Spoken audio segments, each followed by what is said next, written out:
Look at that. Holy crap. I don't want to be in here for very long.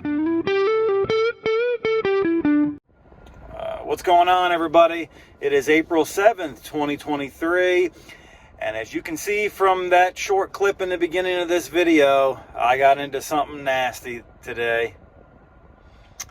So, take a look. Yeah, guys, I'm going into the abyss. It's damp underneath here, I know that. Get rid of some of these cobwebs.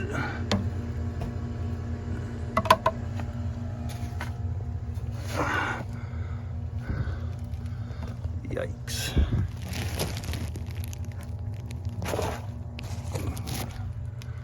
Tell you a little bit about this call. So, this guy had this system put in about 4 years ago. And now he's got mold issues on his walls. He just wanted us to come and take a look, check the system out and all, see what we can do for him. He thinks he's got a couple ducts that aren't connected. So we're gonna take a look at that. But one thing I'll say, his filters were absolutely disgusting.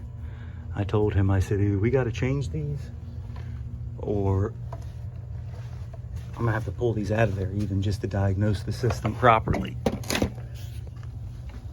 It has 2 filters. He had one. He said he's gonna change it. He's an older guy. One thing also, we have no vapor barrier here.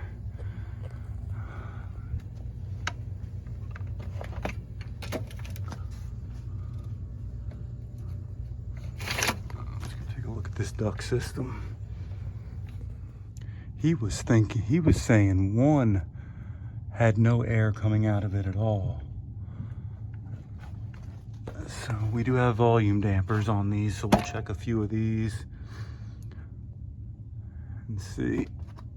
But if I can get a picture or a video of those filters, I told the guy, I said, man, this is probably most of your issue.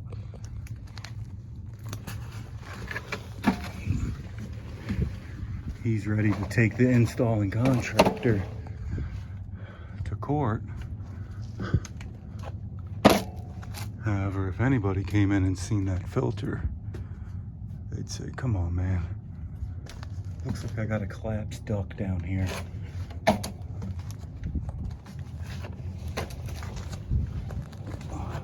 The crawl space does get better the further down we get.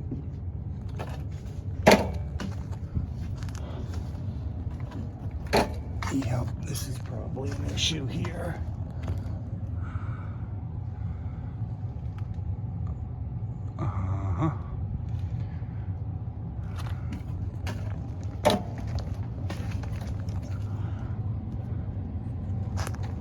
What the heck? Yeah, there's a huge wide open gap right here.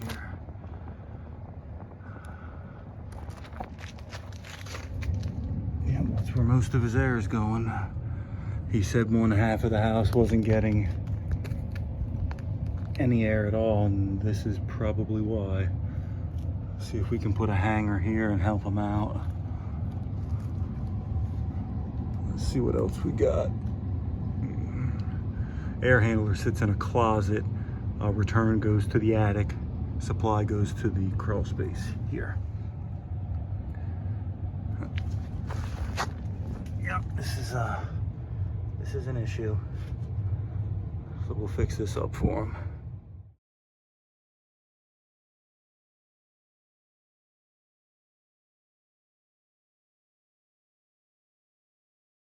Yep, crawling around the back side, we got another duct up part here.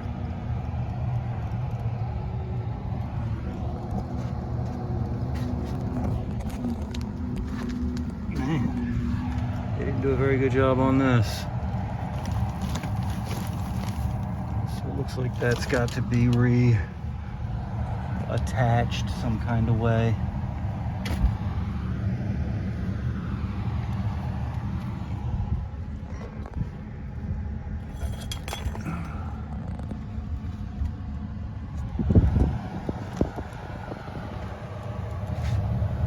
Oh, the guy was right. He definitely has duct issues.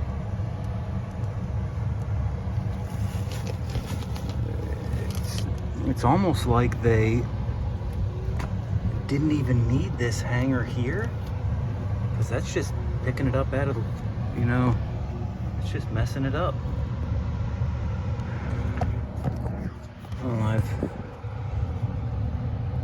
kind of twisted it and tried to fix it a little bit. But yeah, you can see what I'm working with. I can tell why the guy's up in arms, but you know,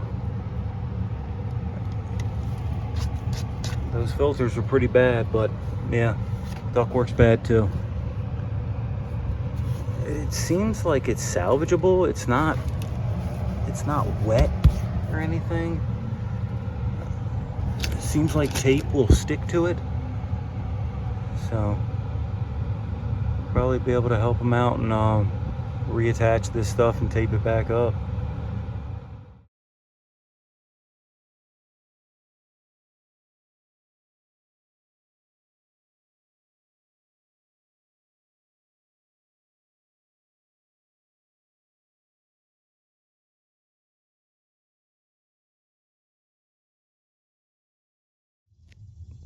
Yeah, the weird thing here is he has no vapor barrier. Looks like somebody tried to use like roofing material, like a rolled out roofing at one point, because it's still intact down that end, but right here it's all busted into pieces. But obviously that didn't make a good vapor barrier, so he has no vapor barrier, and he's got no insulation in his flooring either. So we can help him out with the duct issues, but he's gonna have to probably either, at the bare minimum, put a vapor barrier down here. That'll help out with some of his moisture issues. Possibly, you know, if they do an encapsulation, most of the time they take out the insulation in the flooring. So if he did a encapsulation underneath here, that would help out a lot too. I'm not really sure what this guy's budget is, but encapsulation this size will probably cost him, I don't know, $8,000-$10,000. Just a standard vapor barrier, if he gets a handyman to do it, he could do it for a couple $100. Yeah, the guy is a little difficult to talk to. He's hard of hearing. And honestly, I think he's hell-bent on blaming the installing contractor for something, which, I mean, this might have been their fault. I don't know. I mean, I don't know if that was original ductwork or if they put it in. It looks older than the system does, so I'm not sure. But either way, I'm going to fix his duct first, and then we'll go from there. Grab the squeegee, some of these button caps there. Grab some hanging strap, some tape. We're gonna need a hammer. Yeah, this should be good for fixing the duct. You find me a hammer, and this should be good for at least getting under there and fixing the duct.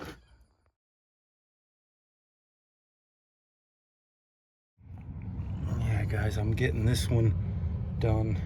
Got a hanger on it and then taped up best I could, but I was like, where's all this other air coming from?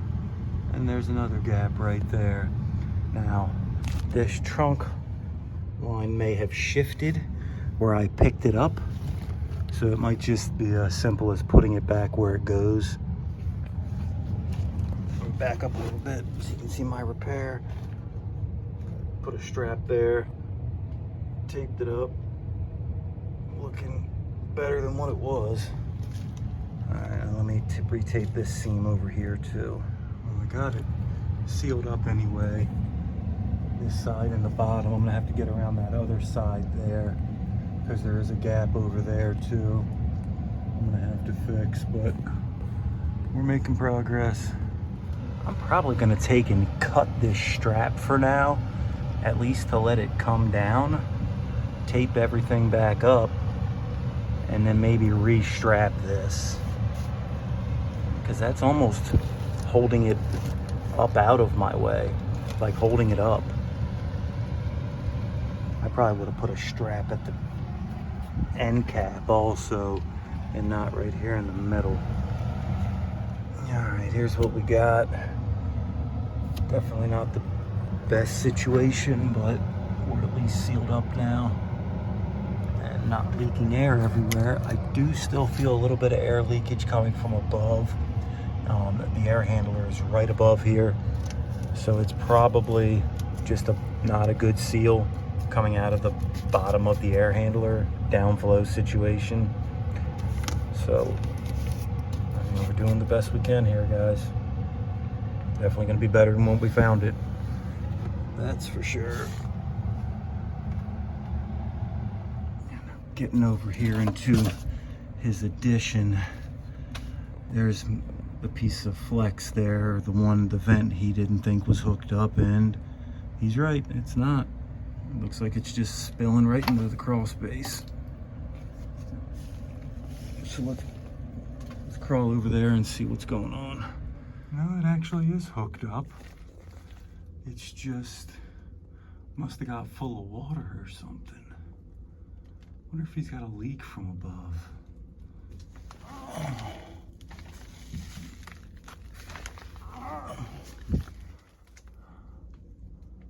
He's got some kind of leak here. There's some plumbing right here.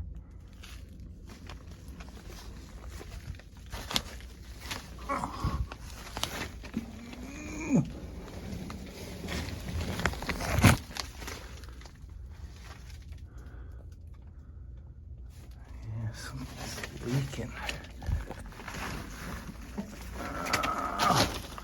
This might be where his mold's coming from.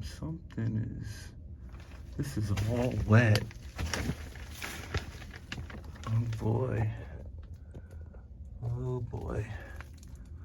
I think I found the origin of his mold.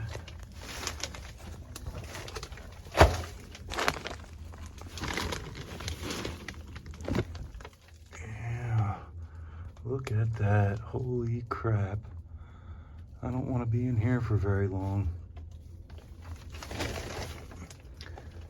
It appears to probably be coming from above here. This must be a bathroom.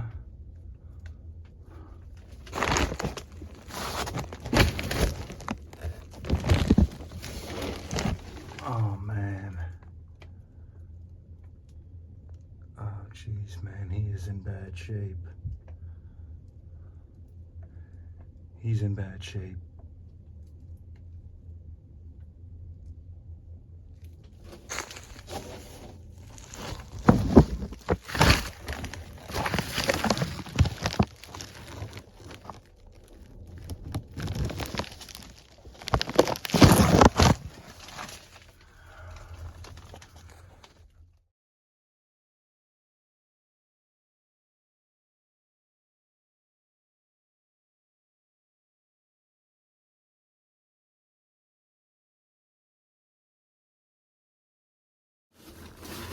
I am kindly getting the hell away from this part of the crawl space.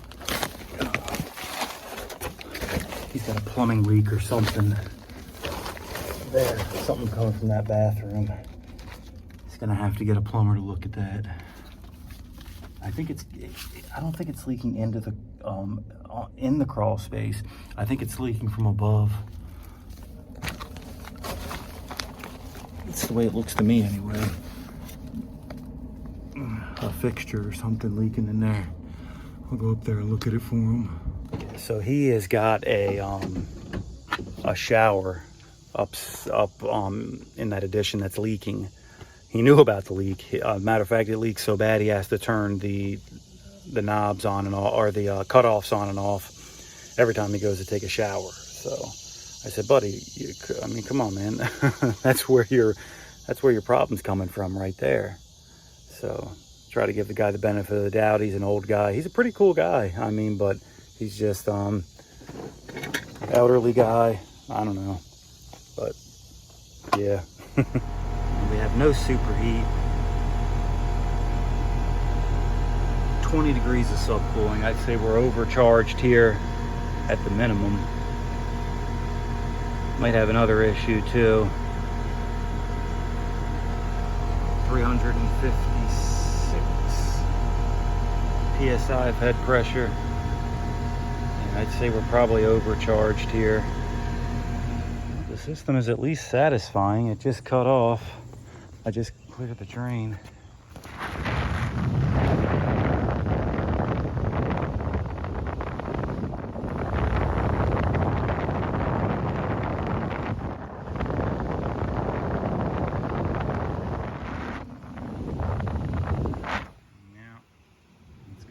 Use this Black Hawk on it. I just sprayed a bunch of it in there. I'm gonna follow it up with some evap power, see if we can get some of, because I really can't get in there without cutting a hole in this duct.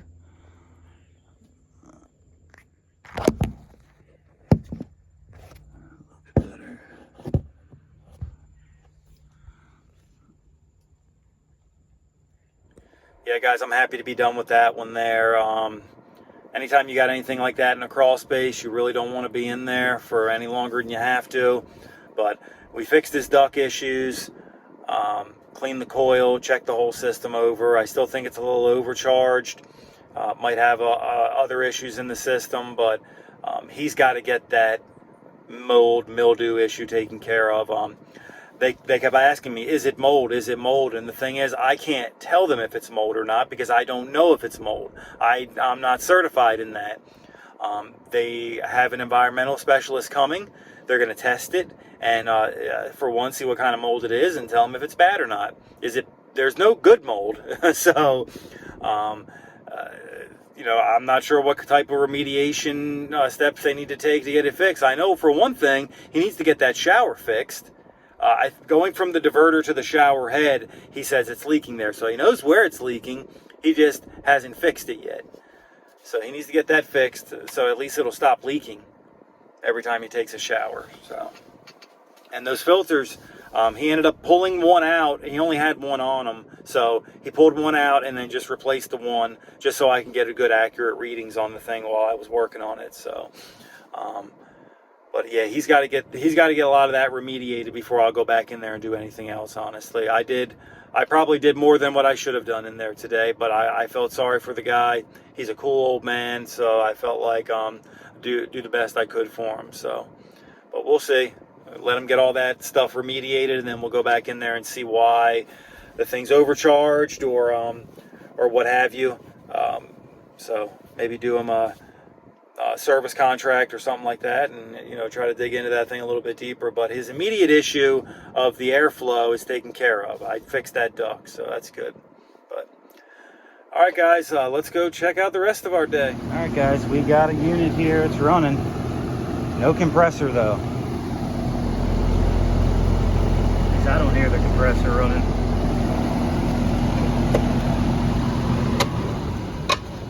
Definitely no compressor.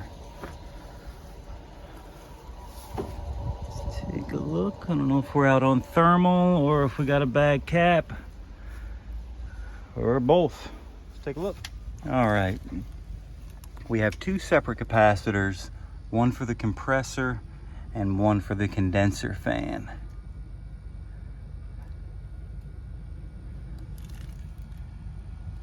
Yep. So first thing we're going to do is we are going to test the compressor the compressor capacitor. It's a 40 microfarad.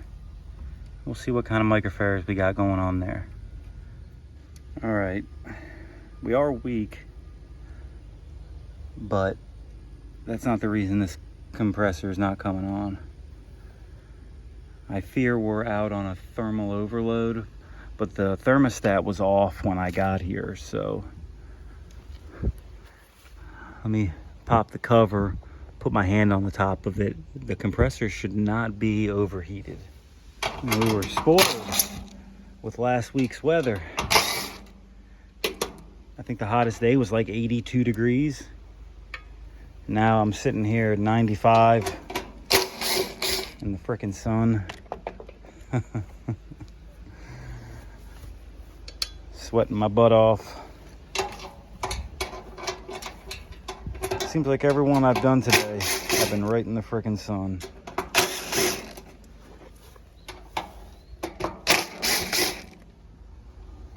Alright, our compressor is not hot. It's not hot at all. So this really has not been running. Let's get this plug off here. Check for continuity.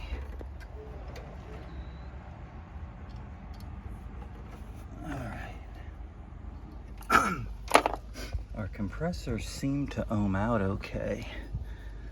Let's put it back on. Let's see why this bum's not starting.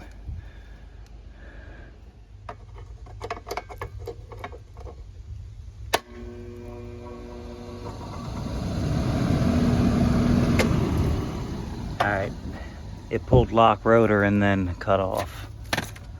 So let's try a hard start kit and see what that does.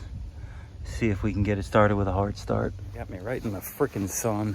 At least I'm in the shade walking over there. Oh, jeez. Alright, we're gonna take both leads of our hard start and just put it on our capacitor right there. Alright, let's see if she starts. Hey!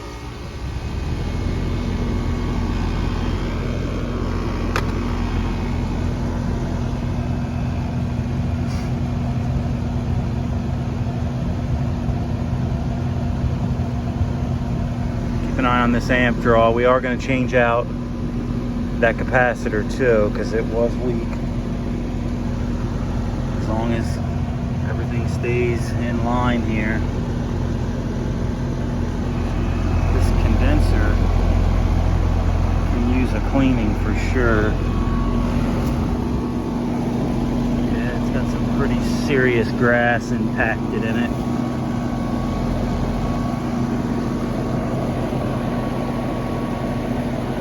I got a good water source here. Yeah, I got water here. Yep, we got water. Seems like the amp draws came down nicely. Let's see what our RLA is. 14.1, so good there. It's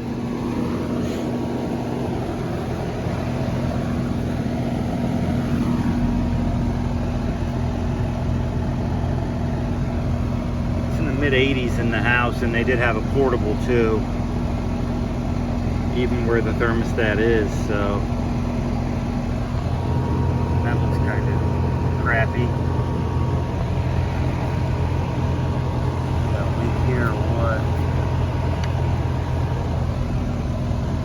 This doesn't feel very cold.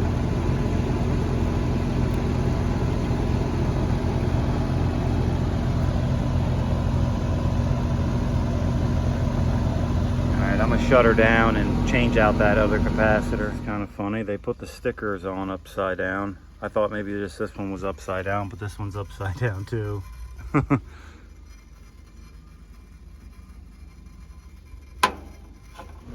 Alright, we made sure it started with the new capacitor.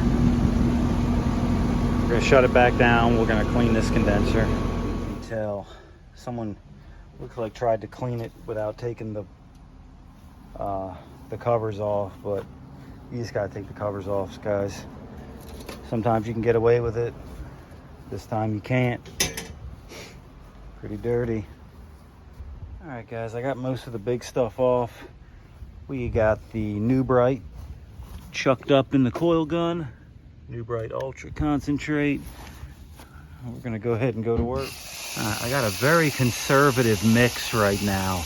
I got it on E, which is 10 to 1, but I've also actually diluted the chemical too, because this blue coil here, I don't want to take any of that paint off, and this New Bright will definitely do that. And I'm focusing more on the outside here because that's where most of my dirt and debris is.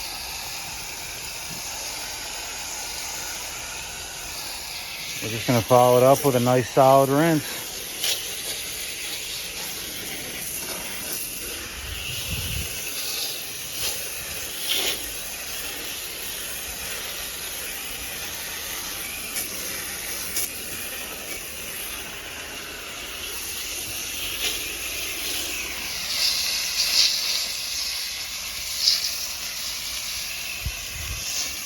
Got some significant deterioration down here.